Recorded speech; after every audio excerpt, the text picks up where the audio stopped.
Live from News Watch 12, this is College Football Game Night. Welcome to Week 9 of the college football season. Thanks for joining me for College Game Night. I'm Peyton Manny. Week 9 brought some big games in college football. The Southern Oregon Raiders and Oregon Ducks on the road fighting to stay in the win column. We'll get to the Ducks in a bit, but let's start with the 8th ranked Raiders. SOU taking on number 21 Carroll. Winner of this game takes first in the Frontier Conference. The Fighting Saints ranked in the top 25 for the first time this season. The Raiders found themselves in yet another top 25 matchup. Carroll still undefeated in FC play. Let's see if the Raiders could spoil that. Raiders on the road in Montana looking to snap a 4-game losing streak against Carroll. Here we go. Opening kickoff, special teams coming out on fire. Carroll receives it but then gives it right back up. Raiders force a fumble, giving their offense a chance to strike first. Nothing will come from that, but only a few minutes later, the Raiders are in the red zone. Gunnar Yates in Wildcat. He finds a seam and bodies his way into the end zone. Raiders on top first and looking good, 7-0 SOU. Jack Perka and the Fighting Saints looking to tie this game, but the SOU defense is absolutely suffocating. Adonis Jackson by any means necessary taking down the QB1. Fast forward to 3 minutes left in the first half. Evenly matched teams. The Raiders will have to settle for a field goal. Brian Batris nails it from 31 out, giving the Raiders the 10-0 lead. Second quarter now, same score. Perka dropping back with pressure coming. He throws it up. Gabe Foster tips it and Ty Columbic grabs it. Ball back for the Raiders. SOU not letting anything by them in this first half. Time winding down, Raiders threatening again. Ashudo sets up the screen and hits Gunnar Yates. He dips and dodges with great blocks from his linemen. Yates scores his second of the day, putting the Raiders up 17-0. A little later in the second quarter, the Fighting Saints finally in scoring position. Perka hits his guy in the back of the end zone. Their first of the day, 17-7. Raiders still in command. SOU looking to answer back, but the Fighting Saints pick off Ashudo and get Perka back into scoring position. But just when they think they have a chance to score, Jackson gets to Perka and forces another fumble. Mipon Jampa falls on it. This is called one-sided dominance. And with only 2 seconds left in the first half, Carroll looking to make this a one-score game, but the Raiders special team strikes again. The kick is blocked, and the Raiders head into halftime with a 17-7 lead. The Raiders in a battle in Montana. We'll find out how the game ends. Second half highlights coming your way next. You're watching College Game Night. Live from News Watch 12, welcome back to College Football Game Night. SOU dominant through the first half, so let's see how the boys in white finish this game against Carroll. We're back after half, 4:30 left in the third and goal for Carroll. Perka hands it off to Brett Tomasini. He sneaks his way in, 17-14, Fighting Saints inching closer. SOU can't get anything moving in the third, so we head to the fourth. Fighting Saints pulling up in the red zone with the same formation that scored their last touchdown, and it goes to Tomasini yet again. Carroll takes their first lead of the day, 21-17.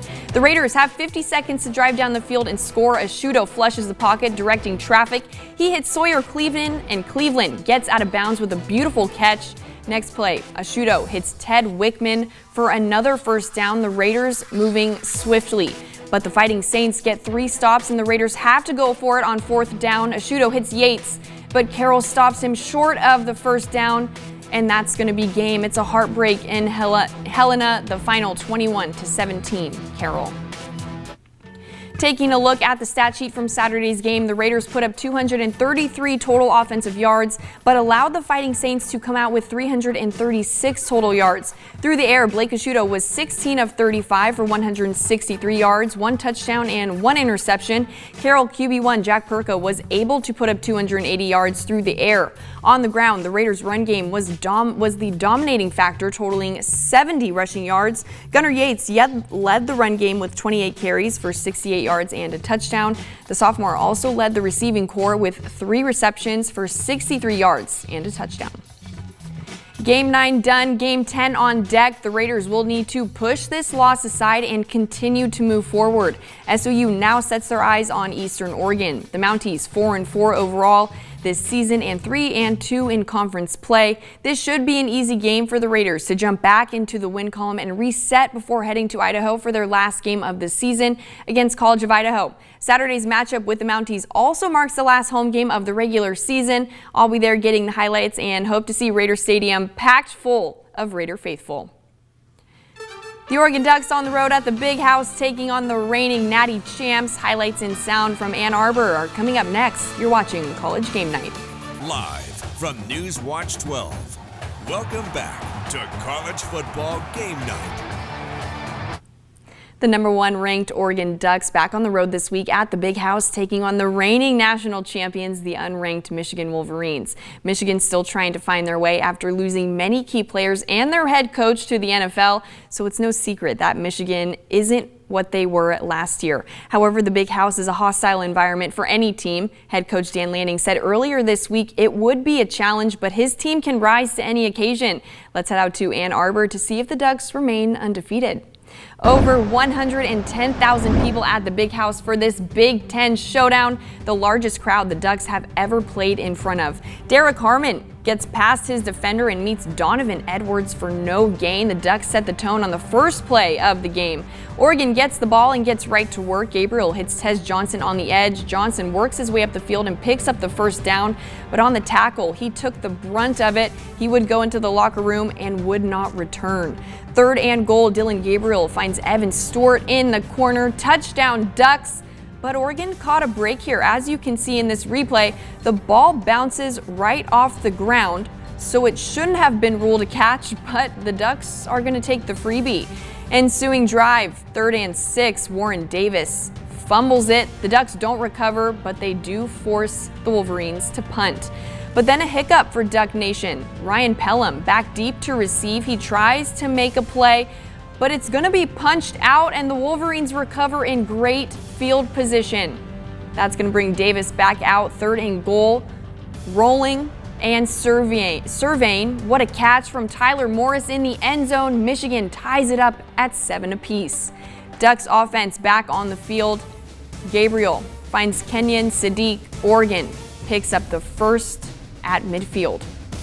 Moving into the second quarter, Gabriel has a clean pocket but can't find a man. He keeps the play alive with his legs. Terrence Ferguson gets open for his QB1 and nearly scores. He'll be taken down at the 1.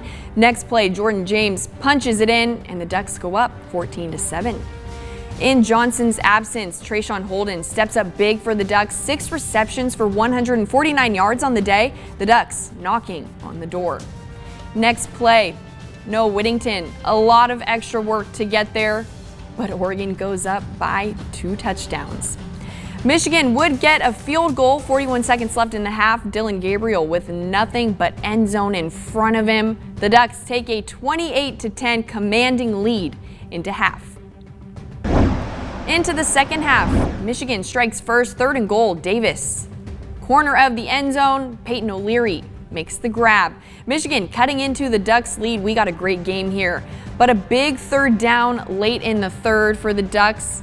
They pick up the first down, and more importantly, they keep eating away that clock, making a comeback even tougher. Ducks trying to take complete control again. The pass goes out of the end zone. More 3rd quarter struggles for Oregon.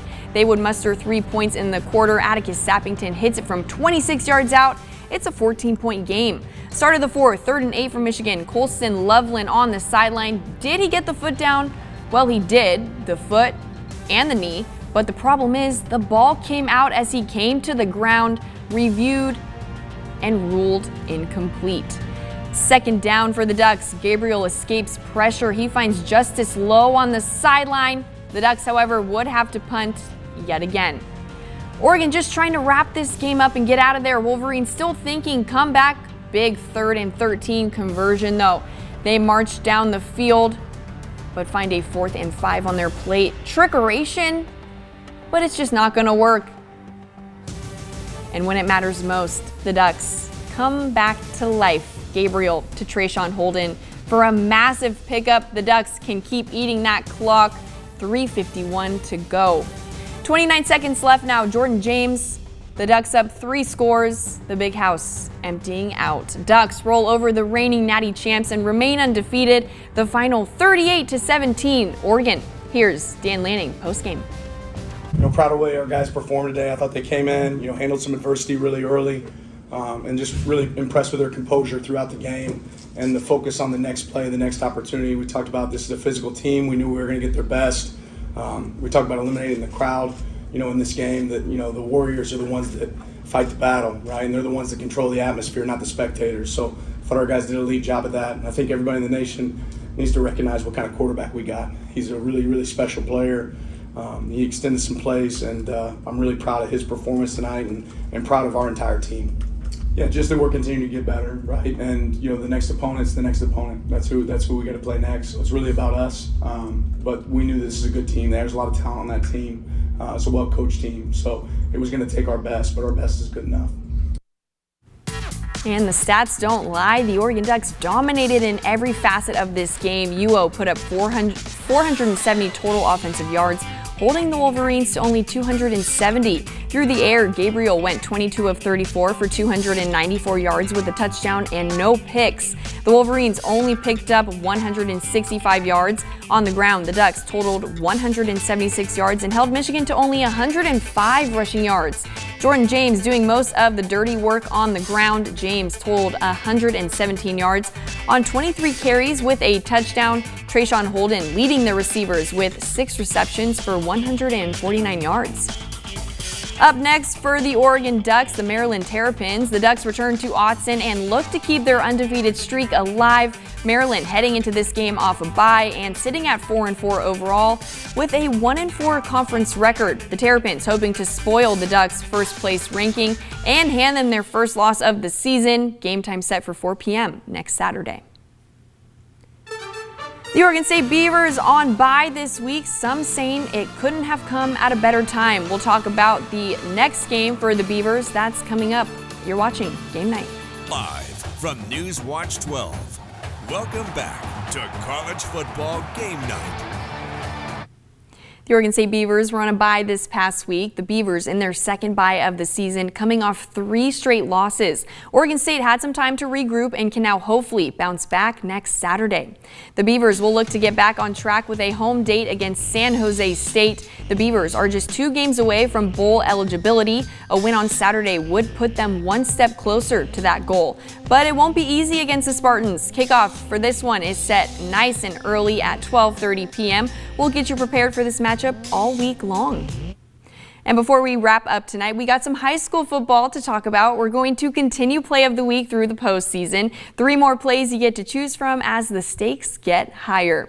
Our first play of the week nominee goes to the Ashland Grizzlies. Some trickery here, even fakes out the camera. The ball finds Oscar Hernandez down the field wide open and nothing but green grass ahead for the Grizzly. Nominee 2 goes to Traeger Healy and Cameron Nix of North Medford. The dynamic duo came alive in the second half of Friday night's game of the week. Healy lobbed it up to the corner of the end zone. Nix made the catch through the coverage. This play put the Black Tornado within 3 points of winning the game. Last but certainly not least, this one goes to South Medford Panther Kellen Lefevre. The junior gets the handoff, finds a perfect seam. He's gone. No one's going to catch him. And you know what I love to say? Speed kills. The big run was the winning touchdown in the 39th Black and Blue Bowl. Great football all weekend long, and we'll have all the coverage you can find for the upcoming games next Saturday right here with News Watch 12 Sports. But that wraps it up for week 9 of the football season. For the latest news, weather, and of course sports, head to our website at kdrv.com. A special edition of News Watch 12 is coming up next.